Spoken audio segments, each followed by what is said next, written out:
All right, what's up, guys? Welcome back to the channel. Too Easy Sports Betting. I'm Trice Too Easy. I just fucking burn this jersey. These Tigers keep on cooking me. Yeah, sad day for them. I really wish they would have gone the distance. They really deserved it, man. They played really good. They hit the ball a lot. They just couldn't bring them in. They had bases loaded at one point, and they kept just getting so unlucky with these 2 outs. Like, they would get 2 outs, then they get bases loaded. Get 2 outs, hit a double. Get 2 outs, or lead off, walk into 2 outs, get a hit, then never bring him in, leave him on third. It was just so unlucky, but congratulations to the Guardians, man. They beat them. Target Screwball gave up a grand slam. It's hard to be mad at a beat like that. I ended up going 2-1. I lost the Tigers money line. I bet Parker Meadow to get a hit, and I bet Noel to not get a hit. So we go 2 for 1. I still go up a unit. I'm fine. But I really did want to see the Tigers, go far, and what a season they had.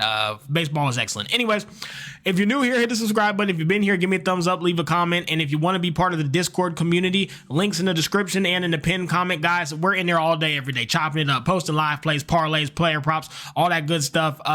And all my plays are in there every day, bright and early. Even the football plays are already in there. You guys ain't getting this video on YouTube till midnight. It's $10 a month. You'll get your values worth, okay? Anyways, guys, so I don't have time to go deep description into, like, deep dive into why I picked the plays that I did. I had a bunch of kids sports events today. Come home, moving the range, moving everything around, getting ready for my newborn daughter to be here. She's due any day now, and so it's just I haven't had time to sit. I don't have time to read everything and make a long video because I got shit to do still. So I'm just gonna give you a quick summary as to why I picked it and move on. So as always, let's start with the player props, guys. And before I do that though, video sponsor, Bet Any Sports. If you are in a state where sports betting is illegal, or you have to use a bookie or go in person and they're killing you on odds, Bet Any Sports is just like a recreational sports book. It's like having FanDuel or ESPN Bet. You can bet player props, parlays, live plays, and you can bet on college football, esports, whatever you'd like. And the odds are much better than what we get. So tap into it if you like. Hell, I moved a big portion of my bankroll on here just to do it because the odds are so damn good. You can bet on anything.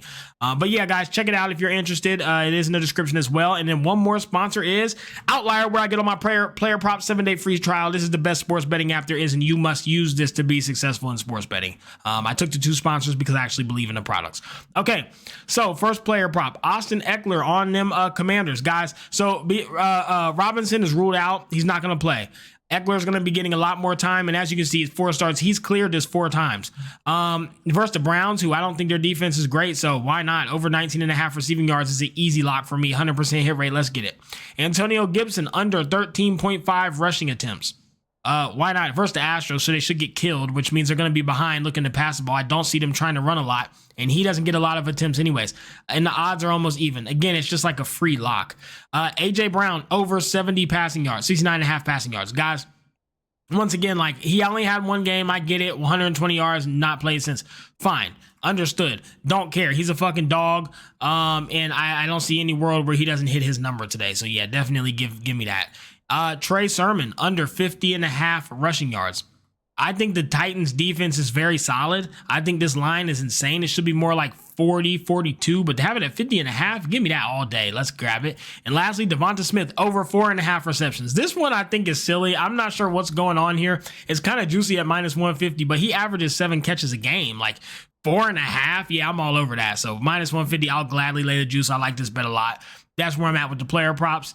Let me go ahead and get into the slate review and do the straights, okay? So, first game, you got the Jaguars and you got the Bears. Guys, again, I'm not going super detailed into the stats, the passing, the rush. I already did all this when I made the picks. I don't have time to read all my fucking notes to you guys. I got to get this video done.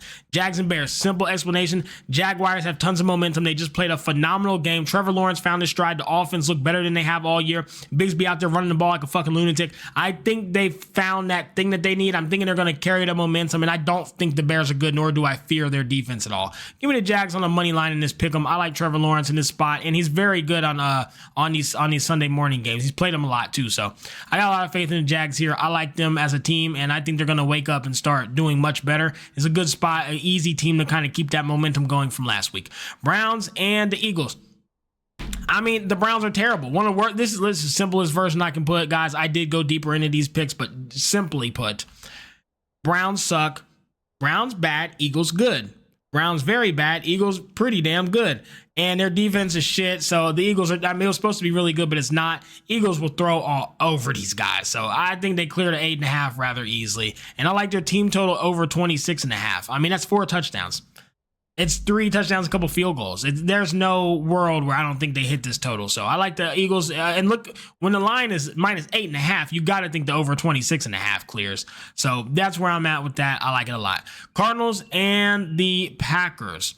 Guys, I just think that Arizona is terrible. They're not a very good team. The Packers are solid, all around solid. Like genuinely, they're a competitor, man. Like they're a really good team. I thought they were much better with what the fuck? How am I forgetting his name? Wilson in there, the backup quarterback. I think he's much better than Love. But that being said, Love's doing his thing. He's solid as fuck. I mean, I get the decision. I just still think other dude was better.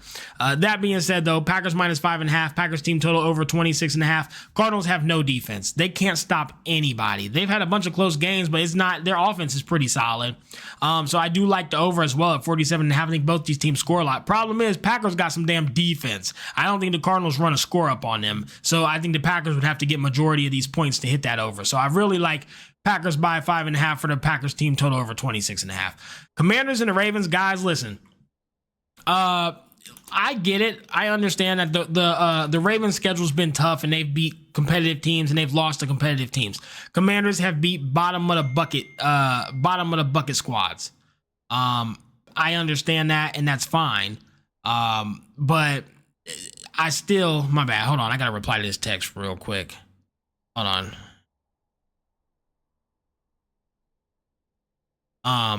But yeah, the Commanders have only beat bottom of the barrel teams. I understand that, but they still look like one of the best teams in the league, and they have a 4-1 record, and they have looked unstoppable since week 1. I'm not gonna fade that. I can't get there. There's literally no fucking way I can fade them. I understand the Ravens are very good, and they're heating up, and they've got their shit together after that 0-2 start. They've won 3 straight. I get it. Trust me. But the Commanders, man, they just look too good, and the Ravens defense is not scary. Their offense is pretty solid, though. I think it's high scoring as shit, so I'm leaning towards the over. The Commanders team total over 21.5. I like it a lot. That's where I'm at with it. And that's just where I gotta be. Texans and the Patriots, guys, it's a fade for me. I would lean the Texans minus 6.5, but I'm not gonna even go in this. I'm fading the game. I'm not betting it, so I'm not really gonna talk about it. But I do think the Texans win, but I just don't like them. I think they're not as good as their record is, and I think the Patriots have been solid, so I'm staying away. Colts, Titans. I'm on the Colts money line straight up. These Colts look good. The Titans are not great. The Colts have been competitive and beat a couple decent teams. I like the Colts to just win it. It's very simple. 2 shit teams, but the Colts are less shit. So give me the Colts and give me the under for the lean. Buccaneers and the Saints is a fade as well for me because I think this game is a complete coin flip. I guess I'd lean the Saints plus 3.5. They looked decent last week. They're versus the 49ers, I think it was. It looks solid. Now they're versus the Buccaneers, much worse defense. And my boy, he'll have time to Carl will have time to sit back and do his thing. So I would lean the Saints plus 3.5, but this is one I'm not betting. Steelers and the Raiders, again, first 3 weeks I'd have been all over the Steelers, but now the way they've played the last 2 weeks, I can't bet them. I gotta fade them. Steelers minus 3 or the under 36.5 is where I'd lean, but it's a fade for me as well because I think it's coin flip. Chargers, Broncos. Broncos plus 3. Broncos team total over 16.5. These Chargers have not looked good. Couple of really piss poor performances. Two bad L's in a row where they were supposed to win. They've looked like shit since the first 2 weeks. Meanwhile, the Broncos keep looking better and just keep looking better. I mean, how can we fade them right now, man? I absolutely can't. I like how they're playing. I like how their offense is starting to come together. And Bo Nix is really, really good, and he's starting to find his way. So Broncos plus 3, easy. I don't think the Chargers are good, and they've been playing like shit, so I'm going to ride the Broncos momentum. Falcons and the Panthers, it's a fade for me. I think it could go either way, believe it or not. A lot of people are on them Falcons, but it's 6. With Andy Dalton in there, I think the Falcons are a very mid-tier team. Panthers seem like a mid-tier team with Andy Dalton in there as well. I don't want to risk it. I think this is one of them that upsets a lot of people's parlays and tickets. I'm just going to stay away from it and fade it. Lions and the Cowboys is a fade for me as well. I really wanted to bet the Lions. I really did.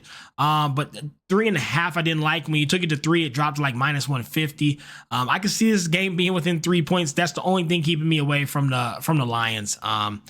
I'm sorry, it dropped to minus 125, and I felt it was just a little bit too juicy because I do think the Cowboys can perform. But they got a 3-2 team, a 3-1 team. I think it goes either way. I'm just staying away from the games that I think go either way or could be an upset spot.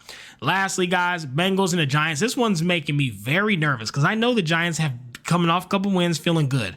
But what the fuck? The Bengals minus 3.5. That's all the spread is. And then the over 46.5 also seems a little bit strange to me. And even the team total, which I thought I had on here, the team total is at 25.5. I don't know. This all just seems weird. This line seems very strange to me. The Bengals are so much better than the Giants. I know the record doesn't show it, but I mean, the Giants are terrible. But maybe it's an upset spot. Like, the line makes me want to take the Giants on the money line, parlayed with the Commanders and just play an upset ticket. But we'll see if I end up doing that. But that's the leans for the slate, guys. As far as what I actually lock, so my actual plays, here's what I played. I locked the Jags on the money line, minus 105. Eagles minus 8.5, and the Eagles team total over 26.5. I locked the Packers team total over 26.5. Commanders plus 6.5. Commanders team total over 21.5, and the over 51.5 for this game. I think it's a shootout. Colts Titans, I'm on the Colts. Chargers Broncos, Broncos plus 3. Broncos team total over 16.5. Way too low. Their offense is looking good. Bo Nix is waking up. And lastly, the Giants Bengals minus 3.5. Bengals team total over 25.5. I think they dominate. That's where I'm at, guys. That's my pick. Sorry, I'm kind of quick. But anyway, wait, you guys couldn't even see that, could you? Man, fuck me. Let me refresh this and see if you guys can see. Hold on 1 second. My bad, guys. I'm going to actually show you guys the plays. Sorry about that. Okay. Jags money line. Eagles minus 8.5. Eagles team total over 26.5. Packers team total over 26.5. Commanders plus 6.5. Commanders team total over 21.5, over 51.5 points in the game. Colts money line, Broncos plus 3, Broncos team total over 16.5. Bengals minus 3.5, Bengals team total over 25.5. That's where I got to be at, guys. I was profitable last week. I've been profitable on baseball. I've probably been the most profitable baseball capper you've seen. I got to call it how I see it. I've killed fucking baseball. My God. Moving into football, though, it's been solid so far. Last week was pretty good. Then Monday Night Football was excellent. I've been killing the player props as well, so tail it and let's try to get it back and let's get out here and let's crack these folks.